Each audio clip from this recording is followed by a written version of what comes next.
Praise the Lord. கர்த்தருடைய பரிசுத்த நாமத்துக்கு மகிமை உண்டாவதாக. இந்த ஜூன் மாதம் 20ஆம் தேதி அன்று நாம் தியானிக்கிற கர்த்தருடைய வார்த்தை நம்முடைய பரிசுத்த வேதாகமத்தில் எசேக்கியேல் தீர்க்கதரிசியின் புஸ்தகம் 38ஆம் அதிகாரம் 7ஆம் வசனம்.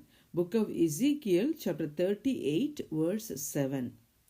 நீ ஆயத்தப்படு, உன்னுடனே கூடின உன் எல்லா கூட்டத்தையும் ஆயத்தப்படுத்து, நீ அவர்களுக்கு காவலாளனாயிரு. ஆமென். கர்த்தருடைய இந்த நல்ல வசனத்துக்காக ஆண்டவருக்கு நம்ம நன்றி செலுத்துவோம். எசேக்கியேல் தீர்க்கதரிசி மூலமாக பரிசுத்த ஆவியானவர் இஸ்ரவேல் ஜனங்களுக்கு சொன்ன வார்த்தையாக இந்த வசனம் காணப்படுகிறது. இந்த அதிகாரத்திலேயே ஆண்டோட வருகை குறித்தான காரியங்கள் தீர்க்க தரிசனமாக எழுதப்பட்டிருக்குது. அவருடைய 2ஆம் வருகை, முதல்ல ரகசிய வருகை இருக்கும், சபை எடுத்துக்கொள்ளப்படும், அதன் பிறகு உபத்திரவ காலம், மகா உபத்திரவ காலம், அதன் பிறகு பகிரங்க வருகை இருக்கும், ஆண்டோட 1000 வருஷ அரசாட்சி இருக்கும் என்று சொல்லி நம்ம அறிந்திருக்கிறோம் இல்லையா. அப்போ ஆண்டவருடைய வருகைக்காக நம்ம காத்து கொண்டிருக்கோம். நம்ம ஆண்டவரை சொந்த ரட்சகராக ஏற்றிக்கொண்ட நம்ம எல்லாருமே ஆண்டவராய் இயேசு கிறிஸ்து மறுபடியும் வருவார் என்று சொல்லி நம்ம அவருடைய வருகைக்காக காத்து கொண்டிருக்கிறோம் இல்லையா. ஆண்டவராய் இயேசு கிறிஸ்து இந்த உலகத்தை விட்டு போகுவதற்கு முன்பாக தன்னுடைய சீஷர்களிடத்தில் ஆண்டவர் சொன்ன காரியம் என்னன்னா, நான் என் பிதாவின் இடத்துக்கு போகிறேன், அங்கே போய் உங்களுக்கு ஒரு வாசஸ்தலத்தை நான் ஆயத்தம் பண்ணுகிறேன், நான் மறுபடியும் நீங்களும் என்னோட கூட இருக்கும்படி உங்களை நான் அழைத்து கொண்டு போவேன் அப்படின்னு யோவான் 14ஆம் அதிகாரத்தில் ஆண்டவரை இயேசு சீஷர்களுக்கு சொன்ன காரியத்தை நம்ம அறிந்திருக்கிறோம் இல்லையா. அப்போ ஆண்டவர் நமக்கு ஒரு ஸ்தலத்தை ஆயத்தம் பண்ணி கொண்டிருக்கிறாங்க, மறுபடியும் வருவாங்க என்று சொல்லி நம்ம அறிந்திருக்கிறோம். இன்றைக்கு நம்ம தியானிக்கிற வார்த்தையில பரிசுத்த ஆவியானவர் என்ன சொல்றாங்க அப்படின்னா, நீ ஆயத்தப்படு அப்படின்னு சொல்லி இல்லையா. Be ready and prepare your self.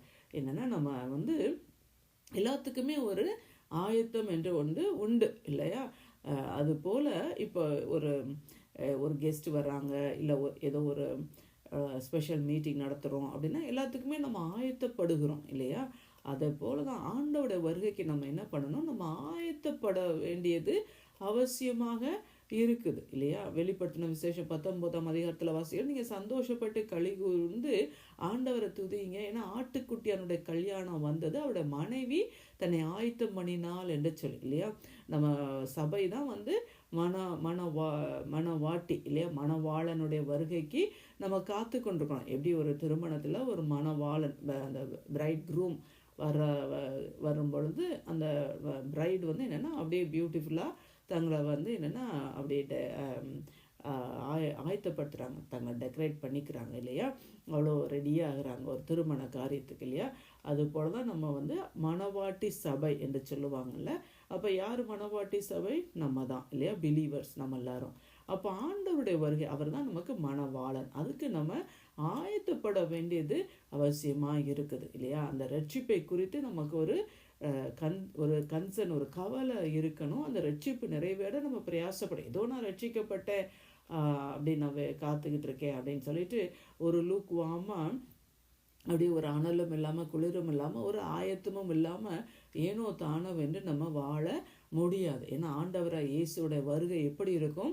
திருடன் வருகிற விதமாக இருக்கும். ஆண்டவராய் இயேசுவே சொல்லியிருக்காங்க. அதை என்னென்னா, மத்தேயு 24ஆம் அதிகாரத்தில் சீஷர்கள் ஆண்டவர்கிட்ட ஆண்டவரே உடைய வருகைக்கு உலகத்தின் முடிவுக்கும் அடையாளங்கள் என்ன அப்படின்னு கேட்கும் பொழுது ஆண்டவர் என்ன சொல்லுவார்னா, நீங்கள் யுத்தங்களின் செய்திகள் எல்லாம் கேட்பீங்க, ஆனால் முடிவு உடனே வராது. ஜனத்துக்கு விரோதமாக ஜனம், ஜாதிகளுக்கு விரோதமாக ஜாதிகள் எழும்பும், பஞ்சங்கள், கொள்ளை நோய்கள், பூமி அதிர்ச்சிகள், இதெல்லாம் நீங்கள் கேள்விப்படுவீங்க அப்படியெல்லாம் ஆண்டவர் சொல்கிறத நம்ம வாசிக்கிறோம் இல்லையா. அந்த காரியங்கள் எல்லாம் நடந்து கொண்டு தான் இருக்குது இல்லை. எங்கே பார்த்தாலும் கொள்ளை நோய்கள், பூமி அதிர்ச்சிகள், இதெல்லாம் நடந்து கொண்டே தான் இருக்கிறதே நம்ம பார்க்குறோம். பிரியமானவர்களே, ஆண்டவராய் இயேசு சொல்லியிருக்காங்க, இதோ நான் சீக்கிரமாய் வருகிறேன் என்று சொல்லி இல்லையா. வெளிப்படுத்தின விசேஷம் 22ஆம் அதிகாரத்தில் கடைசியில் நம்ம வாசிக்கிறோம், ஆண்டோட வருகை மிக மிக சமீபமாக இருக்கிறது. அப்போ நீங்களும் நானும் என்ன பண்ணணும், ஆண்டோட வருகைக்கு நம்ம ஆயத்தப்பட வேண்டும். ஏன்னா மனுஷகுமாரன் வருகிற நாளையாவது நீங்கள்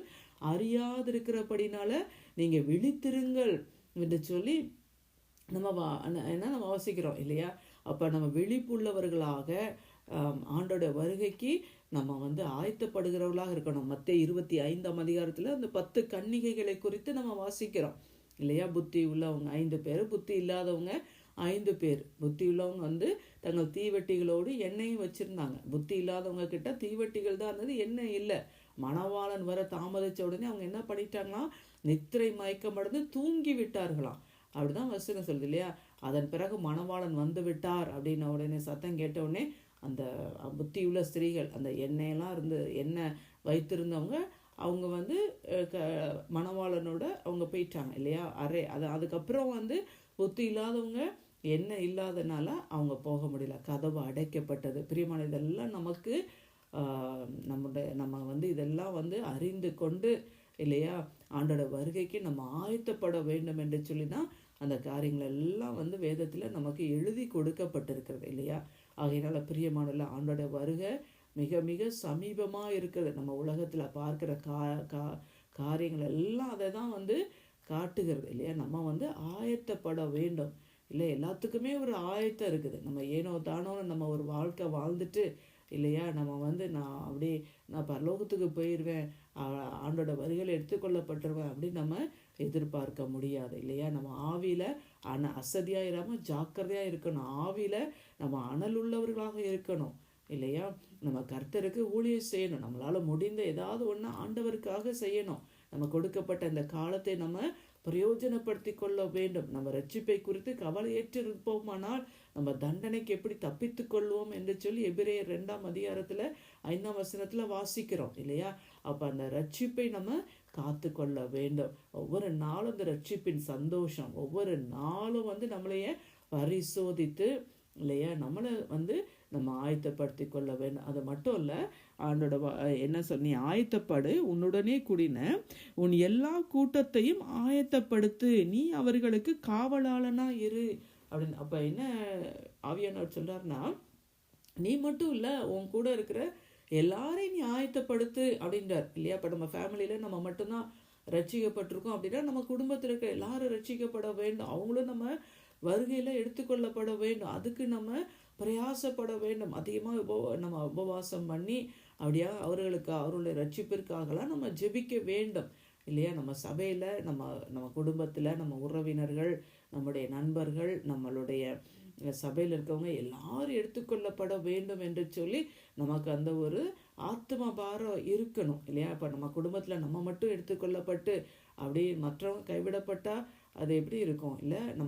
அதான் உன் கூட கூடின எல்லாரையும் நீ ஆயத்தப்படுத்து அப்படின்னு சொல்லப்பட்டிருக்கு இல்லையா? அப்போ நம்ம கிட்ட இருந்த ஆண்டவர் வந்து சில காரியங்களை எதிர்பார்க்கிறாங்க. அப்போ மற்றவங்களுக்காகவும் நம்ம பிரயாசப்படணும், நம்மளோட ரட்சிப்பை நம்ம காத்துக்கொள்ளணும், ஆயத்தப்படணும், மற்றவங்களுக்காகவும் நம்ம பிரயாசப்படணும். ரட்சிக்கப்படலைன்னா அவங்களுக்காக நம்ம ஜெபிக்கணும். நம்ம குடும்பமாக இல்லையா, கர்த்தரை சேவிக்கணும் இல்லையா? நம்மளோட ப்ரையாரிட்டி என்ன?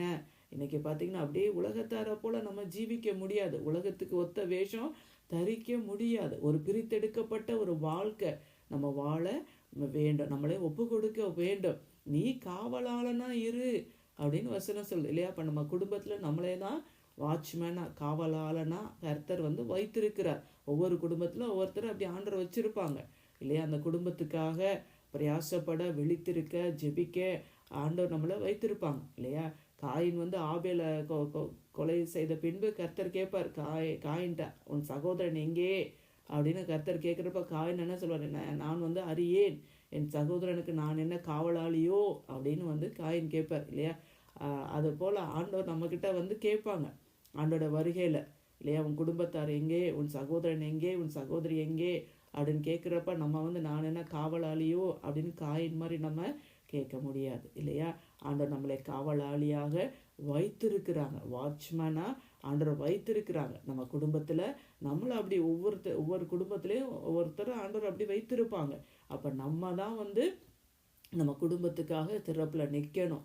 நம்ம குடும்பத்தில் இருக்கிறவங்க எல்லாரும் ஆண்டோட வருகையில் எடுத்துக்கொள்ளப்பட வேணும் என்று சொல்லி அவங்களோட ஆத்தும ரட்சிப்பு மிகவும் முக்கியம் என்பதை அறிந்தவர்களாக அதுக்காக நம்ம பாரமாக நம்ம ஜெபிக்கவும், அவங்களுக்கு சத்தியத்தை சொல்லவும், அப்படி குடும்பமாக கர்த்தரை வந்து நம்ம சேவிக்க, அவருடைய வருகைக்கு ஆயத்தப்பட கர்த்தர் தாமே நம்ம ஒவ்வொருவருக்கும் கிருபை கொடுப்பாராக. எசேக்கியேல் தீர்க்கதரிசியின் புஸ்தகம் 38 அதிகாரம் 7 நீ ஆயத்தப்படு, உன்னுடனே கூடின உன் எல்லா கூட்டத்தையும் ஆயத்தப்படுத்து, நீ அவர்களுக்கு காவலாளனாய் இரு. ஆமேன்.